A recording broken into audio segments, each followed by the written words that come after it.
En este video vamos a ver los ejemplos de cómo realizar las pruebas de hipótesis que vimos anteriormente. Nos vamos a empezar con la prueba F para dos varianzas o la relación entre dos varianzas. Entonces tenemos los siguientes datos de contenido de fósforo, dos estaciones de un río, tenemos las varianzas muestrales 1 y 2, los grados de libertad 1 y 2, y nos piden determinar con un alfa de 0.10, o sea, una significancia del 90%, si las varianzas poblacionales pueden ser iguales. Entonces la hipótesis nula es que sigma 1 cuadrado es igual a sigma 2 cuadrado. Nuestro estadístico F es la relación entre esas varianzas. En este caso lo que nos dan son las varianzas, entonces no es necesario elevarlas al cuadrado. Entonces tenemos que esa relación F es de 0.64. Nuestra hipótesis nula es que no son iguales, que son diferentes. Y entonces nuestra región de rechazo está por estas fórmulas que están ahí a la par de hipótesis alterna. Entonces, si nuestro F es mayor que F alfa medios para los grados de libertad 1 y 2, la rechazaríamos. Nuestro F alfa medios es 0.05 porque nuestro alfa es 0.10, V1 es 11, V2 es 9, entonces nuestro F al 5% para esos dos grados de libertad es 3.1. Nuestra otra región crítica es F1 menos alfa medios, que sería lo mismo que F al punto 95, 11,9, y eso lo podemos encontrar si hacemos el inverso de el F al 5% con los grados de libertad invertidos. Entonces eso nos da un resultado de F.34. Entonces, si nuestro F es mayor que 3.1 o menor que 0.34, entonces rechazamos H0. Vemos que nuestro F cuánto da, 0.64, entonces no es menor que 0.34 ni mayor que 3.1, entonces no rechazamos. La última fórmula es la fórmula para el intervalo de confianza, que está reportado al final. Y entonces vemos, ya digamos, una vez realizamos la prueba en R, obtenemos también un valor P. Entonces vemos que, como dijimos, F no cae en los rangos de rechazo, entonces no se rechaza H0. ¿Y eso qué quiere decir? Que las varianzas pueden ser iguales. ¿Cómo describimos esto? La variabilidad entre muestra 1, damos la desviación estándar igual a 4, y muestra 2, desviación estándar 5, no es significativamente diferente. Y entre paréntesis ponemos la prueba que realizamos. Prueba F con los grados de libertad 11 y 9. ¿Cuánto nos da esa F? Ven que aquí puse 0.8, pero ese es la raíz de 64. ¿Por qué? Porque estoy reportando las desviaciones estándar. Si reportara las varianzas en lo que puse anteriormente, entonces sí pongo el 0.64. Eso me da un valor P de 0.48. Entonces vean que los rangos de rechazo funcionaron. El valor P aquí funciona también. ¿Por qué? Porque es mayor que 0.1. Entonces P es mayor que alfa. Entonces no rechazo H0. Y tenemos un intervalo eso debiera ser 90%, de 0.45 a 1.36. Entonces vemos que 1 cae dentro de ese rango, y entonces es posible, es un valor posible para la relación entre varianzas. Y si es un valor posible, entonces quiere decir que hay una posibilidad de que esas varianzas sean iguales. Para la prueba T de una muestra, entonces tenemos que el contenido de agua de 9 especímenes de vermiculita es tanto, ahí están los datos, y lo queremos comparar con un valor poblacional, una media poblacional de 7. Entonces nuestra hipótesis nula es que el mu esperado, el mu 0, es 7 y nuestra hipótesis alterna es que es diferente de 7, mayor o menor. Entonces a la muestra le sacamos la media, le sacamos la desviación estándar y el error estándar de la media, entonces que sería la desviación entre la raíz cuadrada del tamaño de la muestra. El tamaño de la muestra es 9, la raíz de 9 es 3. Entonces nuestra estadística T sería media muestral menos media poblacional propuesta entre el error estándar. Eso nos da menos 3.21. ¿Por qué menos 3.21? Porque nuestra media muestral es menor que la media que estamos proponiendo. Entonces si buscamos el valor crítico, ya sea en una tabla o en R, para un T con 8 grados de libertad y a un 5%, un alfa de 5%, es más o menos 2.3. Entonces ya vemos que nuestro estadístico es mayor, veámoslo en valor absoluto, es mayor que nuestro valor crítico. Entonces cae en la zona de rechazo. Veámoslo ahora con el intervalo de confianza. Ahí tenemos la fórmula, tenemos nuestro T crítico y entonces nos da un intervalo de confianza para esa muestra de 5.52 a 6.76. Vemos que 7 no cabe dentro de ese intervalo, entonces no es un valor probable. Entonces con la región de rechazo y con el intervalo de confianza rechazamos H0 y procedemos a calcular el tamaño del efecto. Entonces recordemos que el tamaño del efecto es, para el caso de una muestra, media muestral menos media poblacional entre desviación muestral. Eso nos da menos 1.07. ¿Cómo hacemos para resumir toda esta información? Primero vemos que el T es mayor que el T crítico y el mu esperado cae fuera del intervalo de confianza, entonces rechaza H0. Y se concluye que la vermiculita no pertenece a una población con un porcentaje de contenido de agua de 7%. Entonces lo reportamos de la siguiente manera. El contenido de vermiculita, ponemos cuánto es, 6.14 peso porcentual de agua, con un intervalo de confianza del 95% de tanto, es significativamente diferente que el valor propuesto, 7%. Decimos cómo lo obtuvimos, prueba T de una muestra, entonces T con los grados de libertad 8, cuál es ese valor T y el valor P.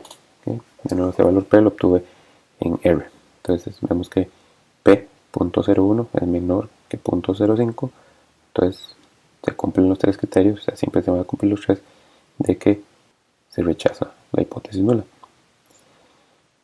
Y concluimos destacando cuál es el tamaño del efecto.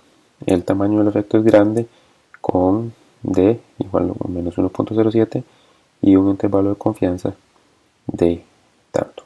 ¿Okay? Vemos que ese intervalo de confianza no incluye 0, entonces obviamente es bastante amplio, de menos 1.9 a menos 0.2 es bastante amplio, pero si el intervalo de confianza del tamaño del efecto no incluye 0, entonces quiere decir que hay un efecto que ronda de pequeño a muy grande, pero hay un efecto. Entonces, en todos estos ejemplos, lo que está mostrado como verde es la forma en que se debiera reportar el resultado de la prueba.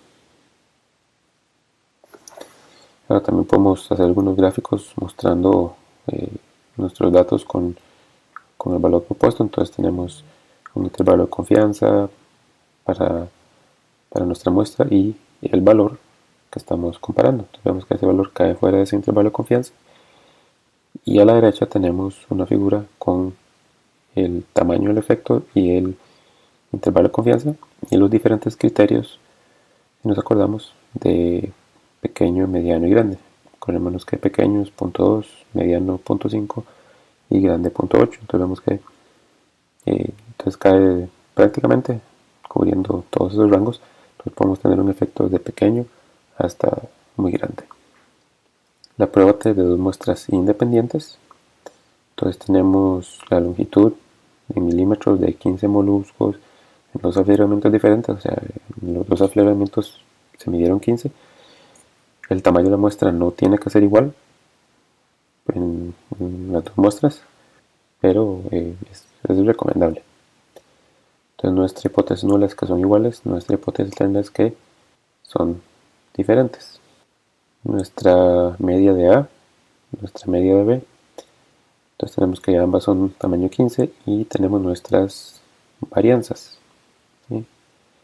Entonces procedemos a calcular el estadístico T, donde es la diferencia de medias sobre esa varianza combinada, o el error combinado, donde es la varianza entre el tamaño de la muestra más la varianza del tamaño de la muestra, y a todo eso le sacamos la raíz.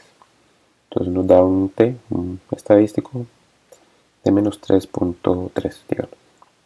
El valor crítico, ¿okay? Cuando tenemos una prueba de dos muestras, entonces nuestro grado de libertad va a ser N1 más N2 menos 2. Es como hacer N1 menos 1 más N2 menos 1. ¿Okay? Es combinando los grados de libertad, por decirlo de una manera. Entonces nos da 28. ¿Por qué? Porque es 15 más 15, 30 menos 2, 28.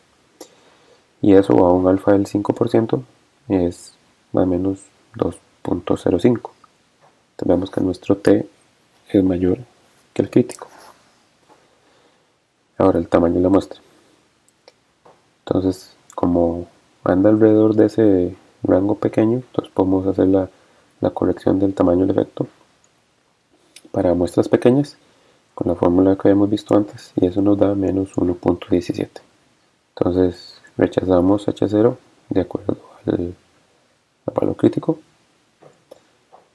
Aquí no mostré cómo hacer el intervalo de confianza a mano, pero es simplemente despejando. Y entonces reportamos que la longitud de moluscos en A, damos la media, es significativamente diferente que la longitud de moluscos en B, con la media tanto, con un 95% de intervalo de confianza de tanto. Entonces vemos que ese intervalo de confianza no incluye 0. Como no incluye 0, entonces eso es otra prueba de que son diferentes. Y reportamos entonces que lo hicimos con una prueba T de dos muestras independientes, con un estadístico T con 28 grados de libertad de menos 3.29, con un valor P de 0.003, de nuevo obtenido en R, y el tamaño del efecto es grande con D menos 1.17 y un intervalo de tanto. ¿Sí? Para los tamaños de efecto, todos los intervalos van a ser calculados en R, eso no los calculamos a mano. Y aquí, por ser una comparación de dos muestras, entonces puedo generar este gráfico a la izquierda, que es el que a veces se reporta la mayoría de las veces, donde tenemos nuestras muestras A y B, con la escala de mis datos a la izquierda, y tenemos la diferencia de esas muestras a la derecha con su intervalo de confianza. ¿Sí? Entonces aquí la diferencia era de aproximadamente 6.2, en este caso menos 6.2, como hicimos A menos B. Entonces ese es lo que está reportado ahí, y va con un intervalo de confianza de menos 2.3 a 10.6. ¿Okay? Entonces esa es la diferencia. Entonces vemos que los intervalos de confianza para cada una de nuestras muestras y la diferencia con su intervalo de confianza. Esta figura después vamos que cómo se puede hacer en R con una de las funciones del paquete que yo generé. Algo que quiero resaltar aquí es que yo puedo utilizar estos intervalos de confianza para sacar conclusiones acerca de hipótesis, y eso es lo que está mostrado a la derecha. Por lo general, al 5% si reporto intervalos de confianza del 95%, si esos intervalos de confianza de ambas muestras no se tocan o se tocan muy poco, entonces quiere decir que esa diferencia es significativa. O sea que rechazo, digámoslo así, rechazo la hipótesis de que sean iguales. Si se tocan, si una barra, si un brazo de un intervalo toca la mitad o más, o se traslapa con la mitad o más del brazo de la otra muestra, entonces no rechazo H0 y puedo concluir que pueden ser iguales. Entonces vemos aquí, en este caso, que ni siquiera se llegan a traslapar, entonces esa diferencia es bastante significativa. Si se llegan a traslapar un poco, entonces todavía puedo rechazarla, pero si se traslapan la mitad o más de esos brazos, entonces puedo concluir que esas medias son iguales o que provienen de la misma población. Si estoy haciéndolo a un P o a un nivel de significancia del 99%, entonces con que se apenas toquen, o si, digamos, si se traslapan un poquito, entonces ya no rechazo H0. Ahora, este es un paréntesis para ejemplificar la importancia del tamaño del efecto. Tenemos un estudio que encontró los siguientes resultados en una prueba T de 2 muestras. Tenemos un estadístico T con 78 grados de libertad de 2.21 y reportan un P menor a 0.05. No dicen el P, pero dicen que es menor que 0.05, entonces es significativo. O sea que hay una diferencia significativa.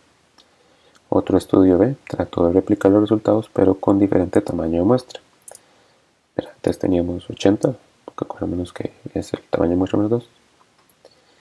Y entonces este tenemos 20.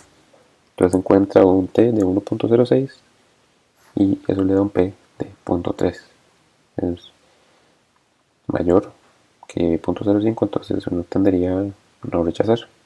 Entonces la conclusión inicial con solo esos datos es que el estudio B no replicó los resultados del estudio A. Pero estamos tratando con tamaños de muestra diferentes. Entonces, ¿qué pasa con el tamaño del efecto? Yo puedo determinar el tamaño del efecto a partir del valor T. No tengo que tener todos los datos, entonces de otra forma. Esa fórmula sería 2 por T entre el tamaño de la muestra. El tamaño de la muestra lo podemos sacar porque nos dan los grados de libertad. Entonces, el tamaño del efecto en A sería 2 por 2.21 sobre la raíz de 80, que da 0.49. Y el tamaño del efecto en B, 2 por 1.06 entre la raíz de 20, que da 0.47. Entonces vean que el tamaño del efecto es muy similar. Entonces aquí estamos en un caso donde no se rechazó H0, aunque sí hay un efecto, y eso es simplemente porque el estudio no tenía la suficiente potencia. Entonces la conclusión es que el estudio B no replicó el valor P, pero sí el tamaño del efecto.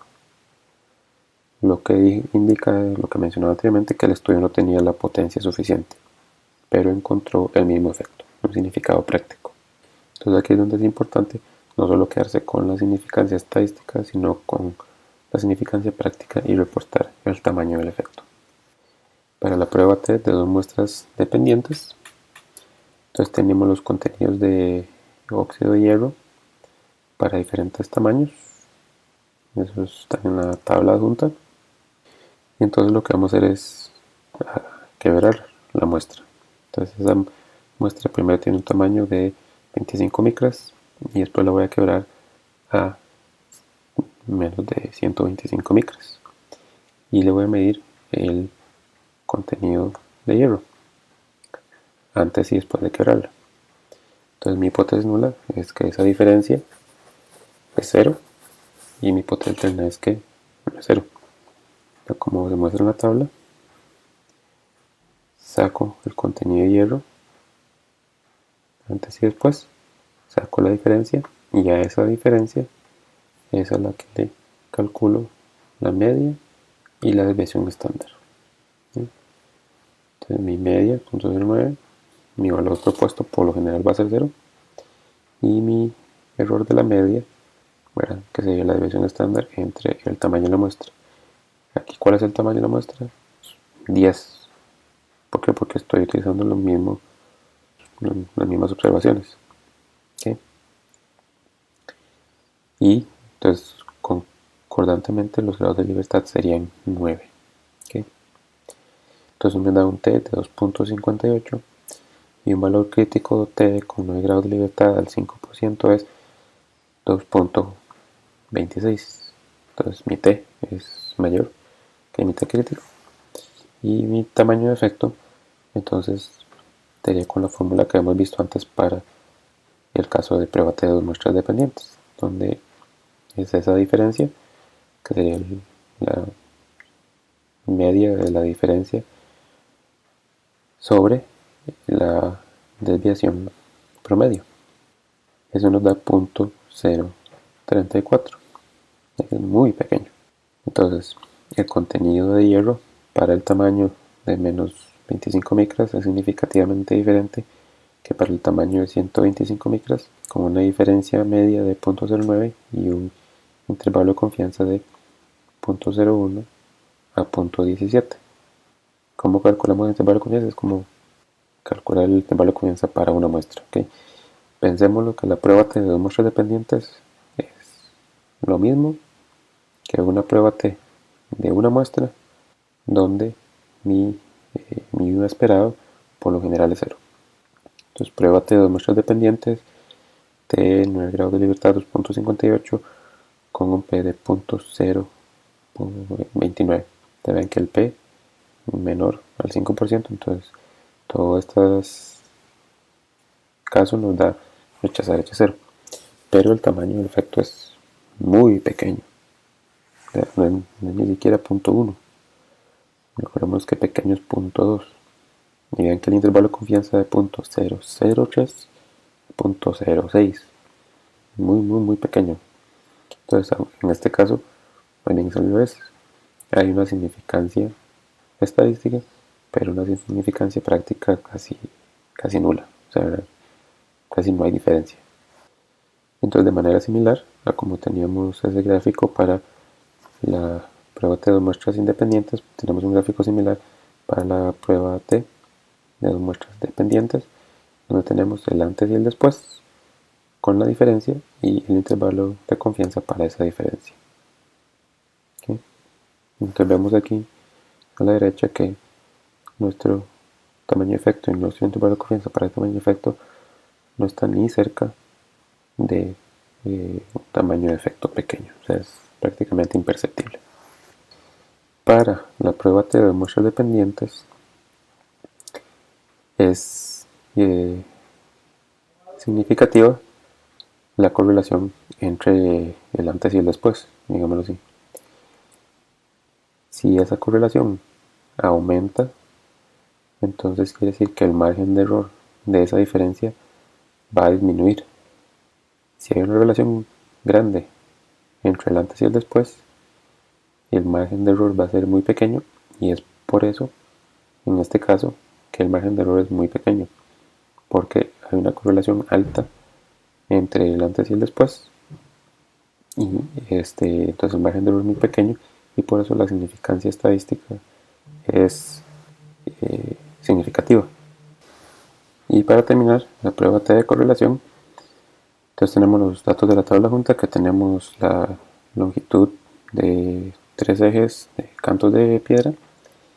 Y entonces recordemos, la hipótesis nula es que R es igual a 0, o sea que no hay una relación. Y la hipótesis alterna es que hay una relación. Entonces tenemos el coeficiente de correlación entre la longitud de los ejes A y B, es de 0.597, y tenemos 10 mediciones. Entonces nuestro estadístico T aquí es diferente. Entonces es nuestra coeficiente de correlación por la raíz del tamaño de la muestra menos 2, este sería 10, y menos 2, dividido entre la raíz de 1 menos ese coeficiente al cuadrado. Entonces nos da 2.1. Si encontramos un valor crítico con 8 grados de libertad, ¿por qué 8? Porque aunque tengo solo una muestra, digámoslo así, estoy relacionando dos mediciones. ¿Okay? Entonces, de las que hemos visto, esta es la única vez que los grados de libertad va a ser n-2. ¿Okay? Es porque estoy relacionando A y B. El tamaño de la muestra no cambia, pero como estoy utilizando, acordémonos que para el coeficiente de correlación uso dos medidas y dos varianzas, dos desviaciones estándar, entonces estoy utilizando dos pedazos de información, pues por eso es que es n-2. Entonces con 8 grados de libertad y un alfa al punto 1 me da 1.86, entonces se rechaza. De nuevo, el intervalo de confianza y todo esto se calcula en R. Entonces decimos que los ejes A y B de cantos de una playa están significativamente correlacionados. Correlación de Pearson R de 0.6 con intervalo de confianza de 0.07, 0.86 y un valor P de 0.068. Vean que si hubiéramos escogido un alfa de 0.5 no rechazaríamos la hipótesis nula y bueno, nuestro intervalo de confianza sería diferente, ¿verdad? Entonces vean que a un 10% si lo rechazamos, a un 5% no lo rechazaríamos. El tamaño del efecto es grande con R de 0.06, recordémonos que era 0.1, 0.3 y 0.5 y un R cuadrado de 0.36 con un intervalo de confianza del 90% de 0.005 a 0.74. Entonces esa es la relación que estábamos analizando y de nuevo podemos ejemplificar esto con un gráfico donde se muestra nuestro intervalo de confianza con respecto a ese valor de 0 para la correlación. Entonces esta sería cómo realizar las diferentes pruebas estadísticas y cómo reportarlas para una vez después realizado el análisis.